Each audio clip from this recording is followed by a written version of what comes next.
Hi everyone, welcome back my channel. Today మనం వెళ్ళబోయే place వచ్చి ఆకాశగంగా జలతీర్థం అండి. ఇది వచ్చి మనకి తిరుమల నుంచి 5 కిలోమీటర్ డిస్టెన్స్లో ఉంది. చూద్దాం రండి. ఈ ఆకాశగంగా జలతీర్థానికి వెళ్ళాలంటే ఆర్టీసీ బస్సెస్ అవైలబుల్గా ఉంటాయండి. ఆర్టీసీ బస్సెస్కి 120 ఛార్జ్ చేస్తారు. అదే ట్యాక్సీస్ అయితే 200 ఛార్జ్ చేస్తారండి. టోటల్ 6 విజిటింగ్ ప్లేసెస్ని తీసుకెళ్తారు. ఇది వచ్చి మనకి ఆకాశగంగా జలతీర్థం అండి. దీని చరిత్ర వచ్చి ఇది శ్రీవారి ఆలయానికి ఉత్తర దిశలో 3 కిలోమీటర్ల దూరంలో ఉంటుందండి. ఇక్కడ పుష్కరం పాటు అంజనాదేవి తపస్సు చేసి ఆంజనేయుని గర్భాన్ని ధరించింది. ఇక్కడ వచ్చి ఆంజనేయదేవి అలాగే బాలాంజనేయ స్వామివారి ఆలయం కూడా ఉంటుంది తీర్థం పక్కనే.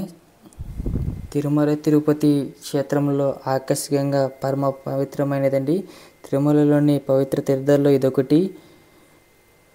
ఆకాశగంగా నీళ్లు ఎక్కడి నుంచి వస్తున్నాయో ఎప్పటికీ ఎవరికి తెలియదండి. ఇది ఒక అంతు చిక్కని రహస్యం. అండ్ ఇక్కడ స్థల పురాణం కావాలంటే మనకి బోర్డు మీద రాసి ఉంటుందండి, కావాలంటే చదువుకోవచ్చు. అలాగే మనకి డౌన్లో కనిపించేది జలపాతం అండి. కిందకి వెళ్ళి చూపిస్తాను రండి. అండ్ అలాగే జలపాతానికి తిరుమల వచ్చినప్పుడు ఎంతమంది విజిట్ చేశారో ఖచ్చితంగా కామెంట్ బాక్స్లో కామెంట్ చేయండి గైస్. అండ్ అలాగే మనకి డౌన్లో వచ్చేది పాత జలపాతం. ఇక్కడ టెంపుల్ దగ్గర కూడా ఉంటుంది గైస్, చూపిస్తాను అది కూడా మీకు. కిందకి వెళ్తే పర్మిషన్ లేదు.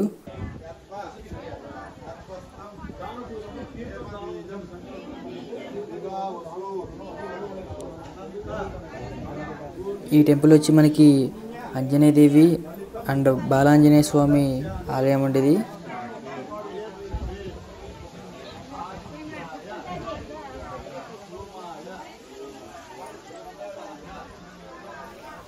అలాగే ఈ వీడియో మీకు నచ్చింది అనుకుంటున్నాను గైస్. ఇదే మనకి కనిపించేది ఆకాశగంగా జలతీర్థం అండి. అలాగే మరిన్ని వీడియోస్ కోసం మన ఛానల్ని లైక్ చేసి సబ్స్క్రైబ్ చేయండి. Thank you.